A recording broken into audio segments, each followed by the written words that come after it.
I was never supposed to be the one who carried the Winters legacy. At least, not in the eyes of my father. From the time I was old enough to understand how the world around me worked, it was clear that my brother Michael was the heir, the chosen one, the boy who would take the family company into the future. And me? I was the daughter who was expected to smile politely, marry well, and quietly disappear into a life that did not interfere with the grand designs of my father. But life never follows the script written by those who believe they control it. My earliest memories are of the office rather than the home.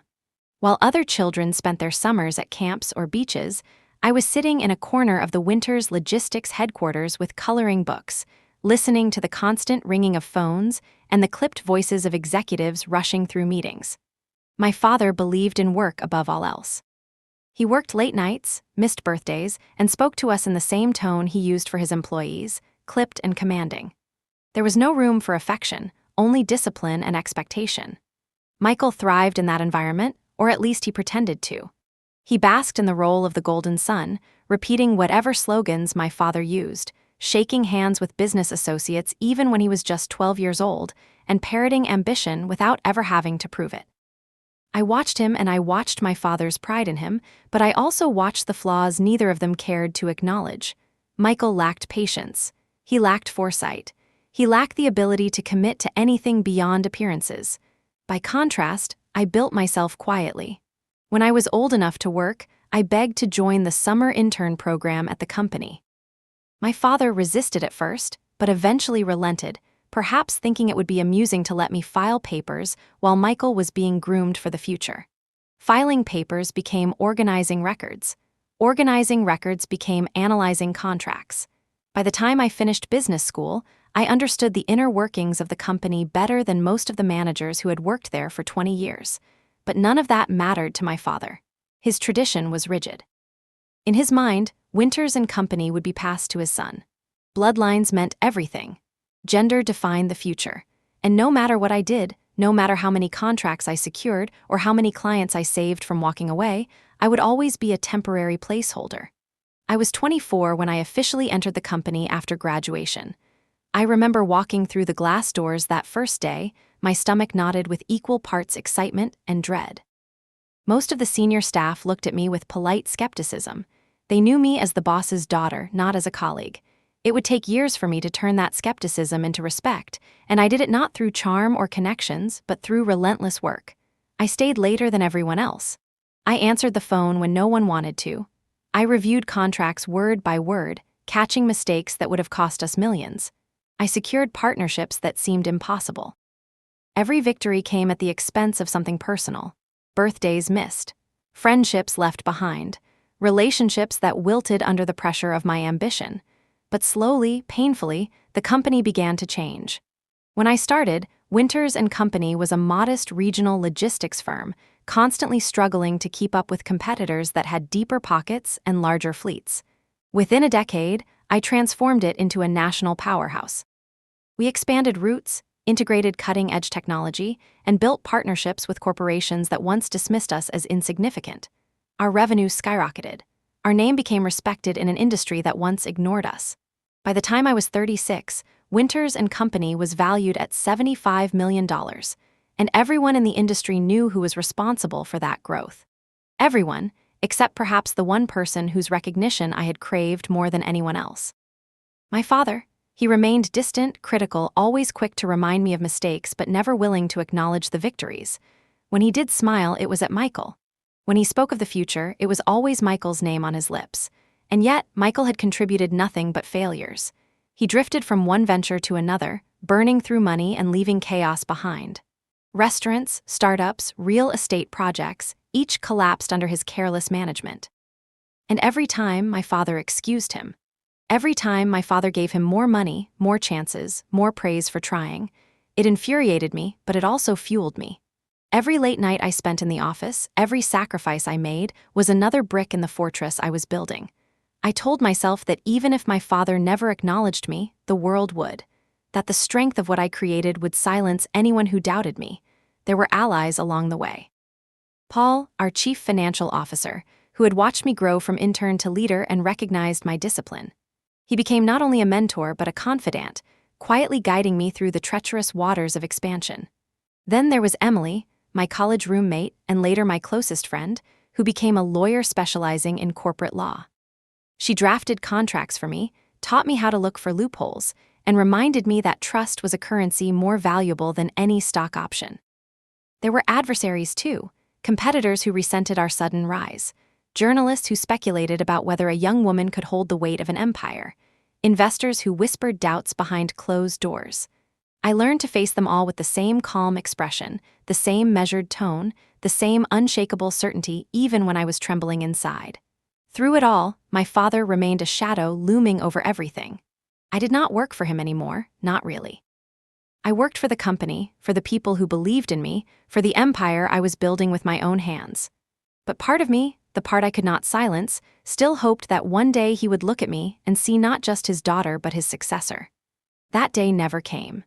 Instead, he looked at me across a crowded ballroom, during what was supposed to be a celebration of everything I had built, and smiled as he placed his hand on Michael's shoulder.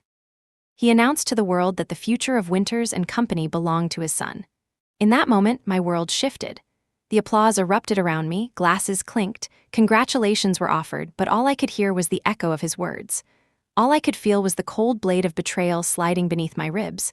I smiled. I always smiled. But inside, something hardened. That night I lay awake, staring at the ceiling, every memory of sacrifice playing through my mind like a cruel film. 12 years of dedication, erased in a single sentence. 12 years of ambition dismissed as temporary. What my father and my brother did not know, what no one in that ballroom understood, was that I had not spent 12 years simply building a company. I had spent 12 years building power. Quietly, methodically, strategically. And now, with the weight of betrayal pressing into my chest, I understood one thing with perfect clarity. If they wanted a war, I was ready to burn everything to the ground to make sure they lost. The night of the gala was supposed to be mine. I had spent months planning every detail. It was more than a corporate celebration.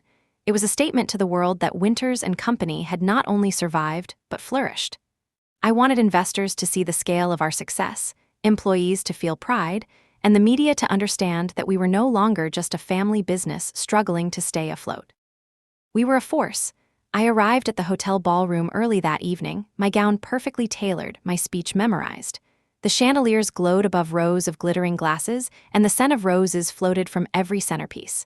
People turned to greet me, offering warm congratulations and subtle nods of respect. I felt it then, for just a moment, the validation I had been chasing all my life. My father arrived later, commanding attention the moment he stepped through the doors. He was tall, silver-haired, his suit pressed so perfectly it seemed woven into his skin. Beside him walked Michael, in his expensive navy suit, grinning as though he had personally built the empire we were celebrating. The sight of the two of them side by side made my stomach tighten, but I brushed it off. Tonight was about business, not family drama, or so I thought. The evening unfolded in a blur of laughter, clinking glasses, and polite conversations. I was preparing to step onto the stage to give my speech when my father raised his hand. The room quieted instantly. He loved that power, the ability to silence 100 people with a single gesture. He began with words that made my chest swell. He spoke of the company's journey, of the struggles in the early years, of how far we had come. He even mentioned my dedication, my work ethic, the sacrifices I had made. For the first time in years, I allowed myself to believe that maybe, just maybe, he was going to do what he had never done before. Acknowledge me publicly as the future of Winters and Company. But then, with a smile that split my world in two, he placed his hand on Michael's shoulder. "And now," he said, his voice resonating through the hall, "I am proud to announce that my son, Michael Winters, will be taking over leadership of Winters and Company. The next chapter belongs to him." The applause erupted like thunder. Glasses raised, voices cheered, and Michael bowed his head as though humbled by the honor. I watched him carefully, and I saw it, the smirk tugging at the corners of his mouth, the smug triumph he could barely contain. I felt my stomach drop, but years of discipline held my face in place. I smiled, as though the words had not pierced me straight through. I raised my glass to my brother, toasting him as though this had been part of the plan all along. Inside, every nerve in my body screamed. Across the table, my mother's eyes met mine. Her expression was unreadable, but in the faint tightening of her lips, I saw the truth. She knew, she always knew. She had watched me bleed for this company, and she understood what my father had just done. But as always, she stayed silent. That night, I went through the motions. I accepted congratulations for Michael with a grace that felt like acid on my tongue. I laughed when I was supposed to, posed for photographs, pretended not to notice the pitying glances from a few colleagues who understood the injustice. By the time the last guest had left, my cheeks ached from smiling. Back home, in the silence of my apartment, the mask fell away. I paced the floor like a caged animal, replaying his words again and again. Michael will be taking over. Michael will be taking over. 12 years of sacrifice, erased with a single sentence. I thought of the birthdays I had missed, the relationships I had destroyed, the nights I had sat alone in my office while Michael wasted time at expensive bars. I thought of every victory I had delivered to this company while he was busy failing at his next big idea. And I realized that my father had never seen me as anything more than temporary. At 3 a.m, I sat down at my desk. My fingers flew across the keyboard, pulling up contracts, shareholder agreements, legal filings. I had always known this moment could come. I had always known that bloodlines and tradition meant more to my father than results. That was why, years ago, I had begun building something stronger than his approval. Power, clause by clause, share by share, I had positioned myself. Every time my father needed money for expansion, I invested. Every time there was a legal battle, I stepped in. Quietly, strategically, I gathered control. By dawn, I had the documents in front of me, the evidence that Michael's supposed inheritance was nothing but smoke. I was not just the CEO in practice. I was the majority shareholder.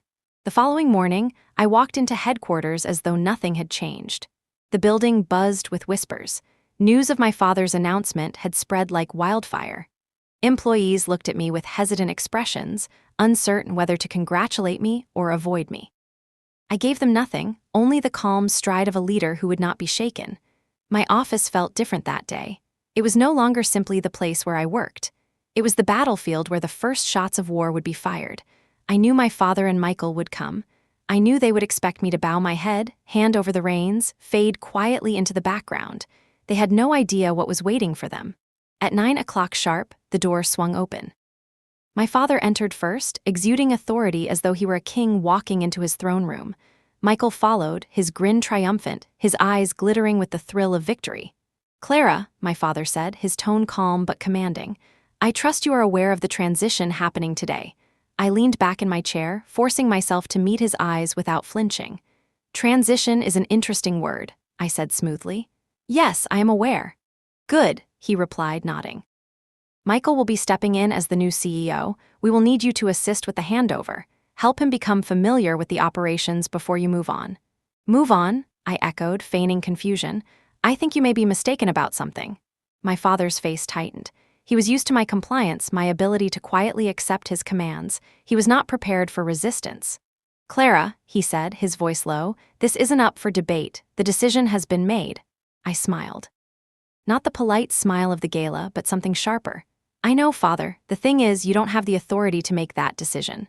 Michael scoffed. "Don't make this difficult, Clara. We are trying to do this the easy way." Instead of answering, I reached for the remote on my desk. With a click, the screen on the wall lit up, displaying a document I had prepared.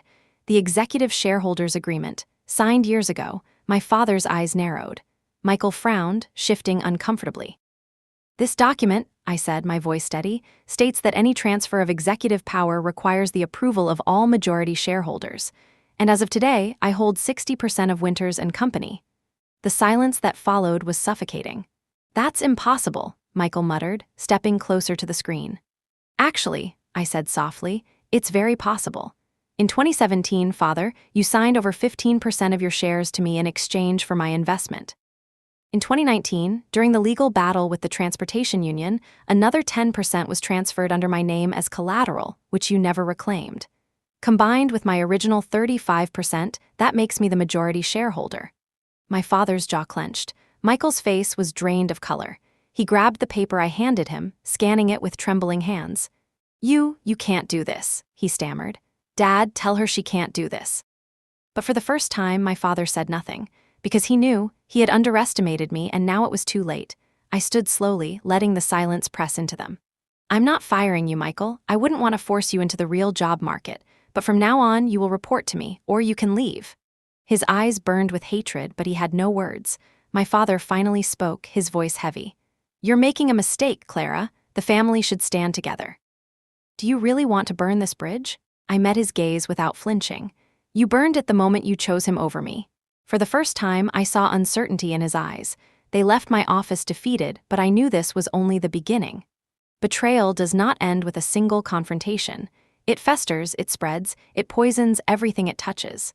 And as I sat back down, staring at the documents on my desk, I realized the truth. I had won the first battle. But the war was just beginning.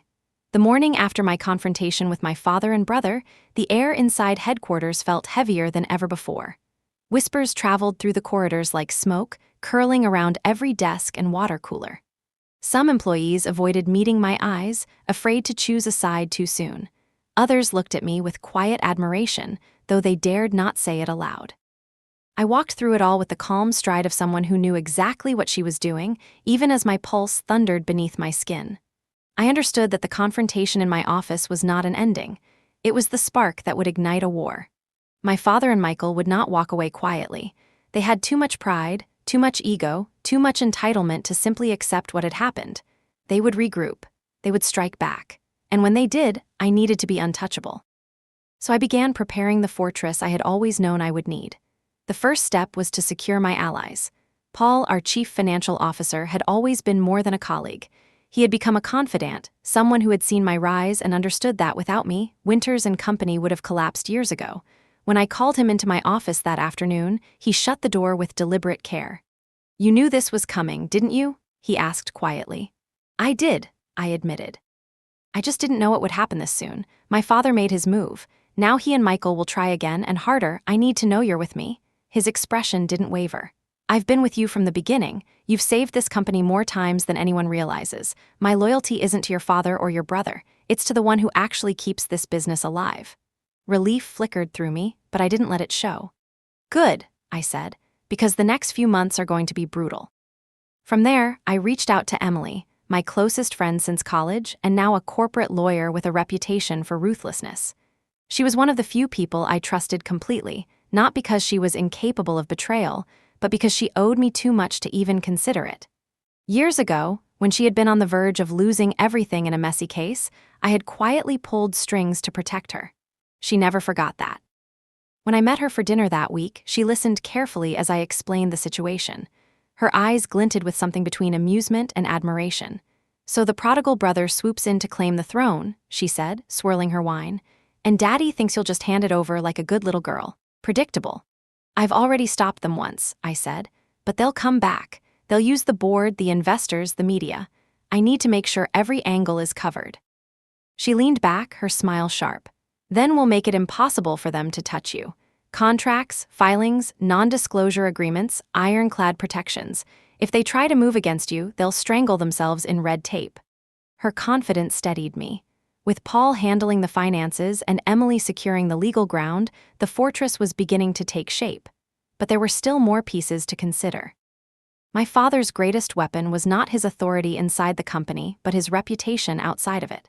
For decades, he had cultivated the image of a patriarch who had built his empire with his bare hands, a self-made man who commanded loyalty through strength.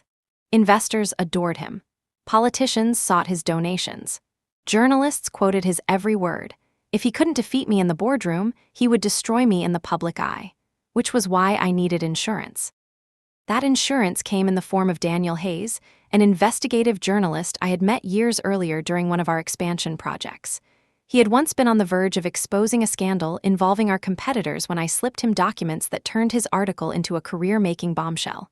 He owed me, and debts of that size are not easily forgotten. I called him from my office one evening, the city lights glowing beyond the window.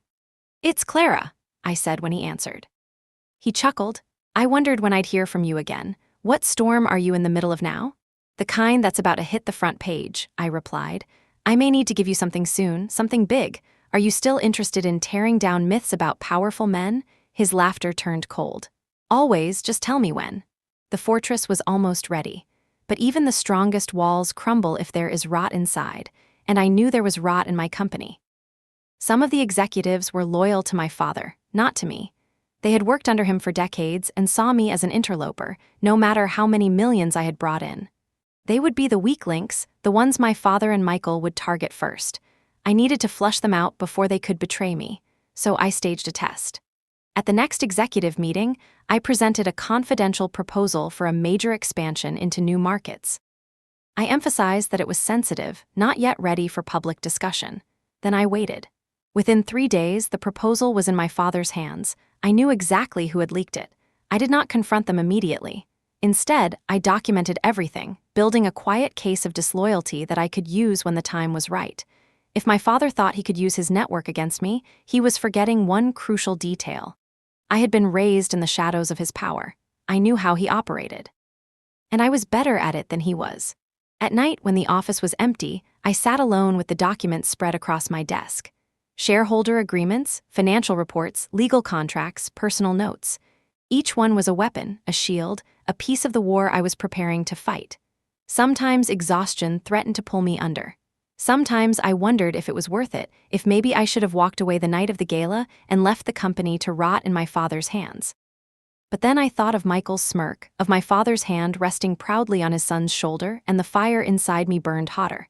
They had underestimated me. That was their first mistake. Their second would be trying to come for me again. I was not the daughter they could dismiss. I was not the sister they could sideline. I was the storm they had unleashed. And I was ready. The day my father tried to officially hand the company to Michael was the day I stopped being his daughter and became his enemy. The confrontation in my office had rattled them both, but I knew neither of them would surrender so easily. Pride like theirs does not fade overnight.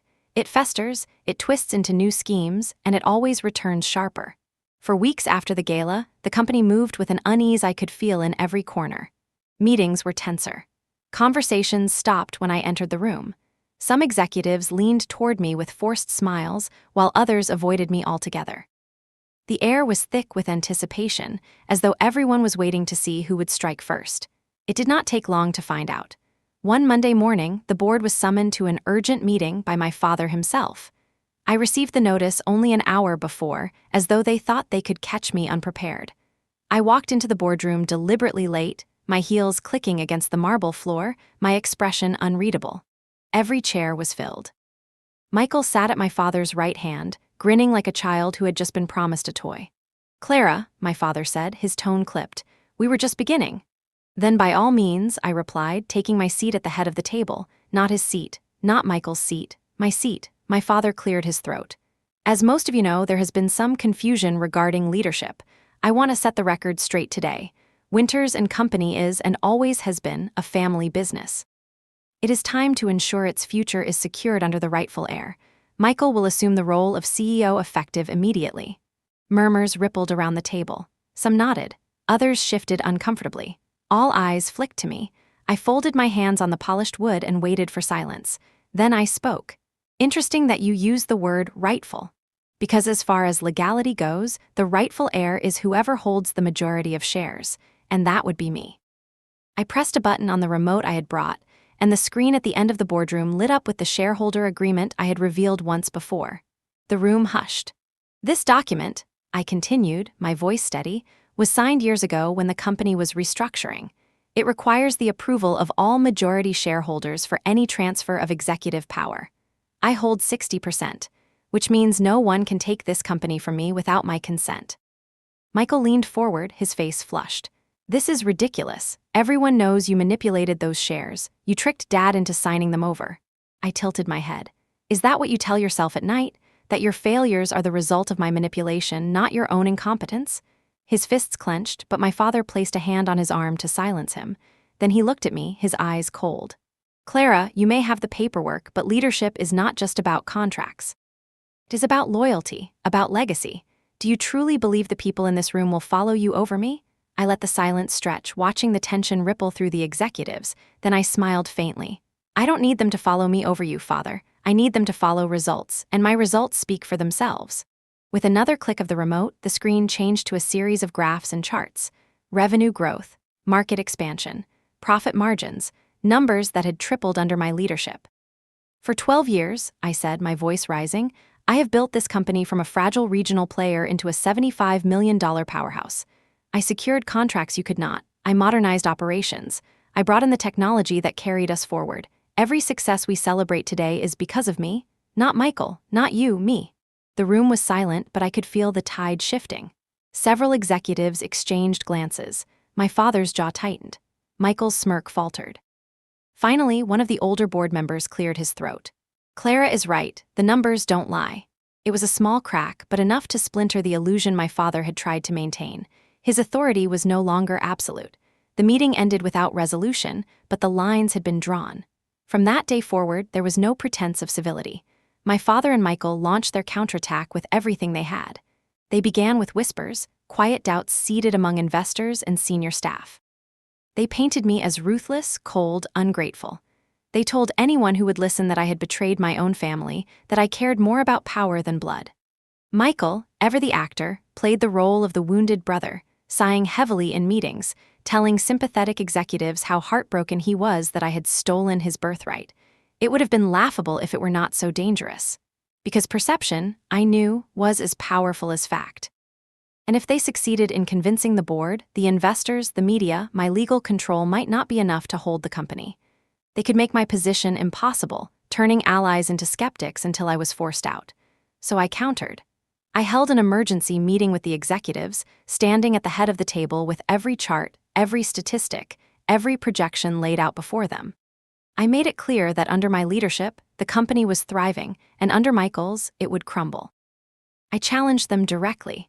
If anyone here believes my father and brother are better suited to lead, speak now. No one spoke. They did not all support me, I knew that, but none of them were willing to gamble against results. Still, the pressure mounted. The media began to circle like vultures, reporting on turmoil inside Winters and Company. Articles questioned my temperament, speculated about whether I could survive the so-called family feud. My father released carefully worded statements about ensuring stability, each one crafted to undermine me without naming me directly. The final blow came when Michael appeared on a business news program, tears shimmering in his eyes as he spoke of his deep love for the company and his heartbreak that his own sister had betrayed him. The performance was nauseating, but effective. Investors called me within hours, their voices filled with doubt. That night, I stood in my office staring out at the city skyline, the headlines scrolling across my phone. For a moment, I felt the weight of it pressing down on me, heavier than it had ever been. But then I remembered who I was. I was not here to win their approval. I was here to win, so I made a phone call. "Daniel," I said when he answered, "I have something for you, something that will end this charade once and for all." Within days, the story broke. A scathing exposé on the years of financial mismanagement under my father's leadership, hidden debts, questionable partnerships, deals that had nearly bankrupted us, all of which I had quietly cleaned up when I took control. The article praised me for saving the company, painting me not as the usurper my father claimed, but as the reason Winters and Company had survived at all. The narrative shifted overnight. Suddenly, I was no longer the villain of the story. I was the savior. Investors who had wavered came rushing back. Executives who had hesitated doubled down on their loyalty, and my father, for all his bluster, could not refute the evidence. The next time we faced each other in the boardroom, the power had shifted completely. "You think you've won," he said quietly, his voice laced with venom. I met his gaze without blinking. "I don't think, father, I know." Michael sat beside him, pale and trembling, his mask of confidence shattered. For once, he had no clever words, no smug grin, just silence. The war was far from over, I knew that. But this battle, the most public, the most brutal, was mine. And for the first time, my father looked at me not as his daughter, not as a placeholder, but as something far more dangerous. His equal. Victory, I learned, is never final. It is only a pause between battles. After the exposé was published, my father and Michael disappeared from public view for a time. The headlines were brutal, dissecting every mistake they had made, painting me as the architect of the company's salvation. For a week, I allowed myself to breathe, to imagine that perhaps they had finally realized the futility of fighting me. But I should have known better. Men like my father do not accept defeat. They plot in silence, waiting for the perfect moment to strike again. The first signs came quietly. A board member who had once spoken warmly in my presence suddenly avoided my calls. An investor who had pledged unwavering support delayed signing a critical deal. Subtle shifts, barely noticeable at first, but enough to set off alarms in my mind. I confronted Paul in his office late one evening, the two of us surrounded by stacks of financial reports. "They're moving again," I said flatly. He rubbed his temples, exhaustion etched into his features. "Your father has been calling the senior partners privately, offering them incentives, promises of stability if Michael takes over. He's appealing to their fear, not their reason."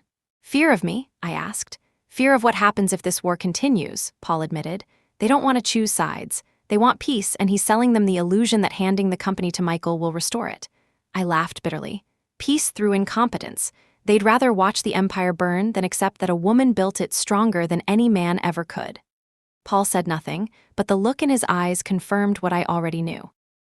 This was not just about business anymore. It was about legacy, power, and the unshakable prejudice of tradition. I realized then that I could not simply defend myself. Defense was weakness. To win, I had to strike harder, wider, deeper. So I expanded the battlefield. I began cultivating relationships outside the company, forging alliances with politicians, industry leaders, and media figures. If my father wanted to fight me in the shadows, I would shine a spotlight so bright that even his most loyal allies would hesitate. I hosted private dinners with governors and mayors, speaking not of family drama, but of jobs created, markets expanded, economies boosted by Winters and company. I made myself indispensable not just to my board, but to the world beyond. At the same time, I invested heavily in innovation. I poured resources into new technology, sustainable logistics solutions, and partnerships with international firms. Every press release was carefully crafted, every interview designed to showcase progress under my leadership. The message was clear. With Clara Winters at the helm, the company had a future. With anyone else, it would collapse. But for every move I made, my father countered. He appeared in glossy magazines, the portrait of a dignified patriarch lamenting the ruthlessness of his daughter. His words were soft, sorrowful, carefully chosen to make him appear noble even as he poisoned me with implication. "I only ever wanted the best for both my children," he told one reporter, his voice heavy with false regret. "It breaks my heart to see how power has divided us." Michael, meanwhile, reinvented himself as a victim. He gave interviews in which he spoke of our childhood, painting me as cold, ambitious, heartless.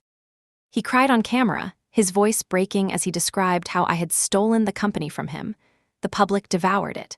For every article praising me, there was another questioning my morality, my loyalty, my very humanity.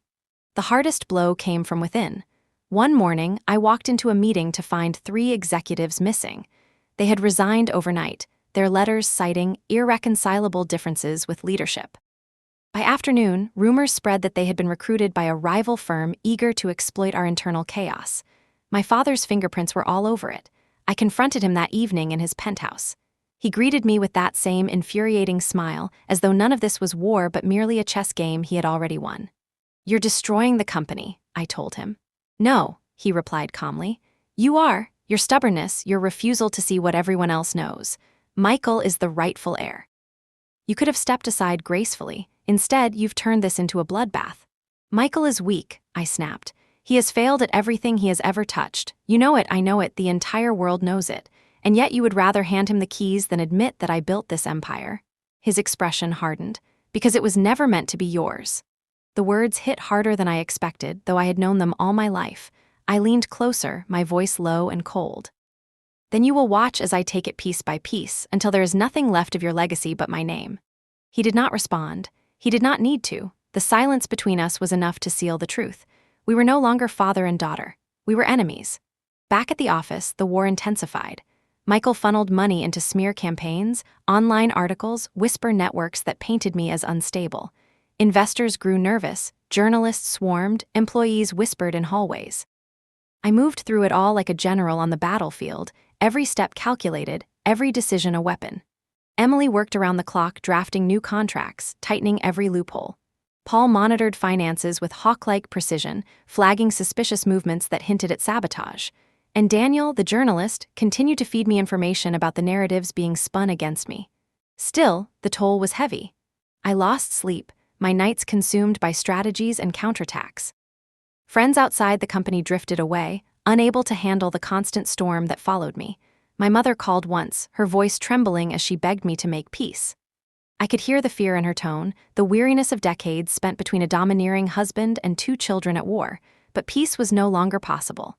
One evening, as I sat alone in my office, Michael barged in without knocking. His face was red, his voice shaking with rage. "Do you enjoy this?" he spat. "Do you enjoy humiliating me in front of the world?" I leaned back in my chair, studying him. "I don't enjoy it, Michael. I simply do what must be done." "You've always hated me," he accused. "You've waited for this moment your entire life." "No," I said softly. "I've waited my entire life for recognition, and when it never came, I built my own power. You were too busy failing to notice." His hands clenched at his sides. "I'll take it back. You can't stop me." "Dad won't stop fighting until I'm in charge." I stood, stepping closer until we were only inches apart. "Then both of you will die trying." He left in silence, but I knew he would not give up. Neither of them would.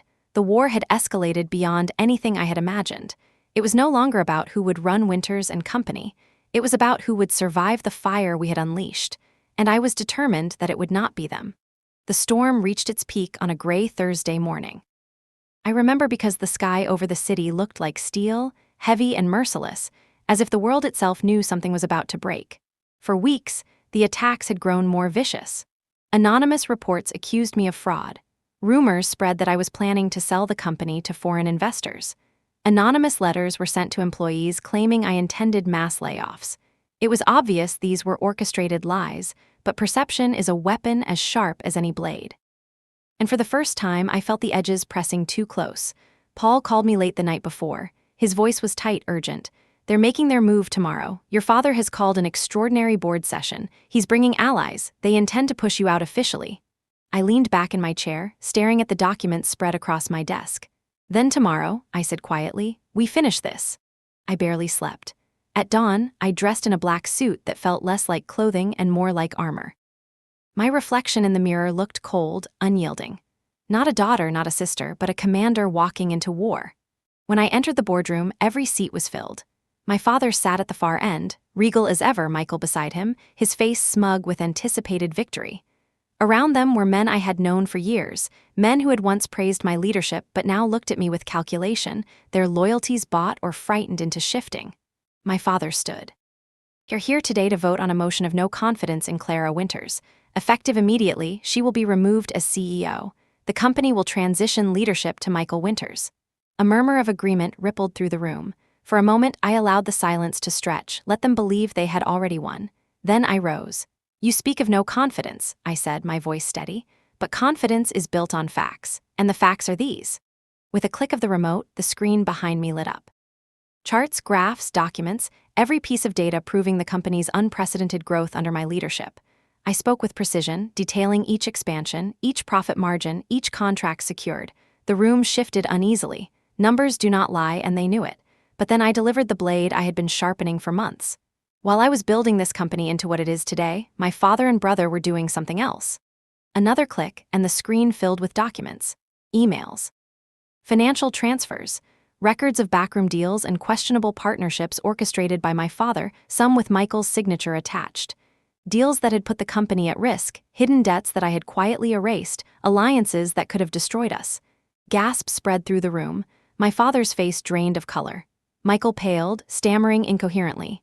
"These are not accusations," I continued, my voice cutting through the noise. "They are facts, verified and documented. My father endangered this company, my brother abetted him, and now they stand here asking you to hand it all back to them." The silence that followed was absolute. Finally, one of the board members, a man who had wavered for weeks, cleared his throat. "I will not vote against Clara, not after this." Others nodded, murmuring agreement. The tide had turned. My father slammed his fist on the table. "You ungrateful child. Do you think this makes you a leader, betraying your own blood?" I met his glare.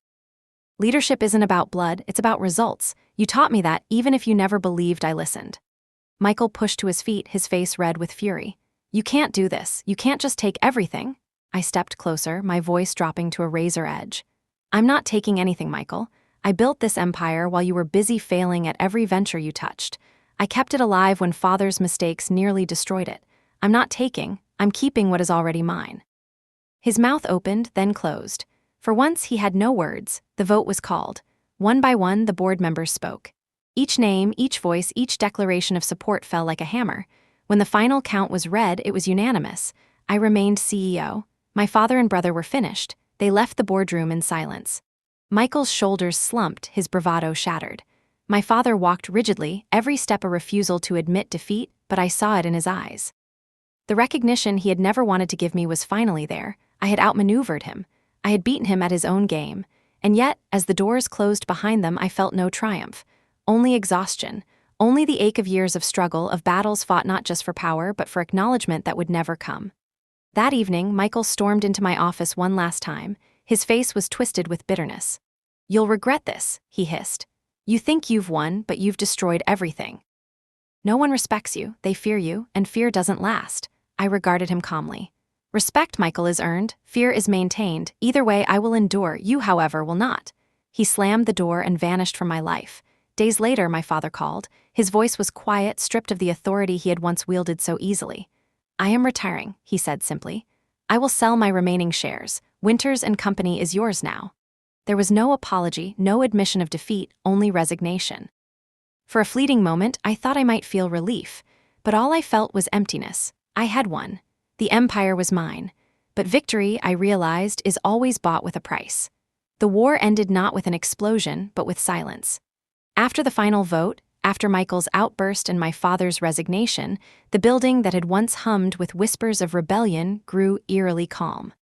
Employees walked the halls with their heads down, conversations muted, as if everyone was afraid that a single word might ignite the embers of conflict again. But there was nothing left to ignite. The war was over. I was the last one standing. Michael vanished almost immediately.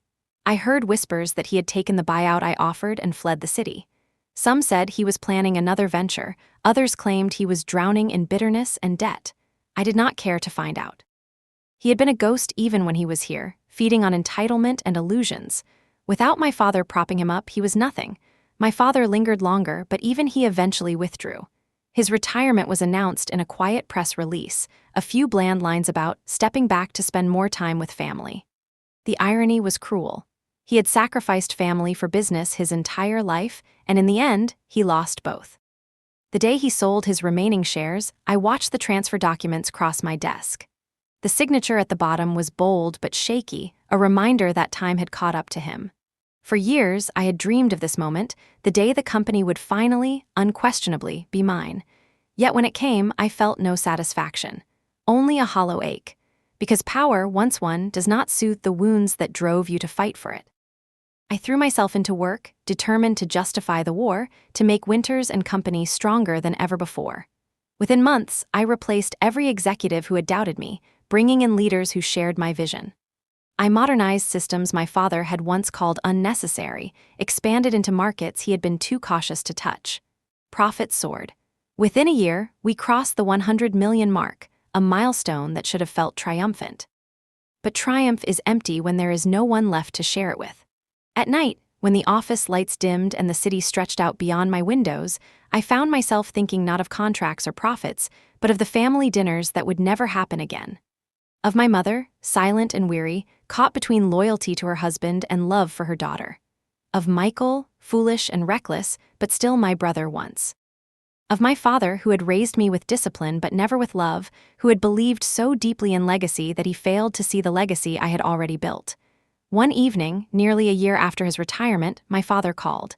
His voice was different, softer, quieter, stripped of the arrogance that had once defined him. "I read about the deal you closed," he said. "It was a smart move." I almost laughed at the simplicity of it. For 12 years I had begged for his recognition, and now, when I no longer needed it, he finally offered a shred. "I know," I replied. There was a long silence. Then, almost reluctantly, he said, "I underestimated you." It was not an apology. It never would be. But it was the closest thing I would ever get. And strangely, I realized I no longer needed more. When we met for dinner a month later, I was struck by how much older he looked. The weight of defeat had carved lines into his face, softening the man who had once seemed unbreakable. We spoke politely, cautiously, avoiding the battles that had torn us apart. For the first time in my life, there was no war between us. Only the quiet recognition of what had been lost and what had been gained. He raised his glass to me. "To Winters and Company," he said. I touched my glass to his. This time, I felt no anger, no resentment, only peace. But peace does not erase scars. Even as the company flourished, even as my name became synonymous with strength and success, I carried the weight of what I had done. I had won the war, yes, but at the cost of family. at the cost of the small, foolish hope that one day my father might have chosen me willingly. I learned then that revenge is never clean. It gives you power, it gives you victory, but it also leaves you hollow. It strips away the illusions you once clung to and forces you to see the world as it truly is, ruthless, unyielding, merciless. And yet I had no regrets. Because if I had not fought, if I had not prepared, if I had not seized what was rightfully mine, Winters and company would have fallen into the hands of incompetence and arrogance. Everything I had built would have crumbled. My sacrifices, my sleepless nights, my relentless drive, they would have meant nothing. Now, as I sit in my office overlooking the city, I know one truth with absolute certainty. Power is never given, it is taken. Family can be your greatest enemy, and the only way to ensure they never ignore you again is to build something so strong, so unshakable, that they cannot take it from you. I am Clara Winters. Winters and Company is mine, and I will never let it go.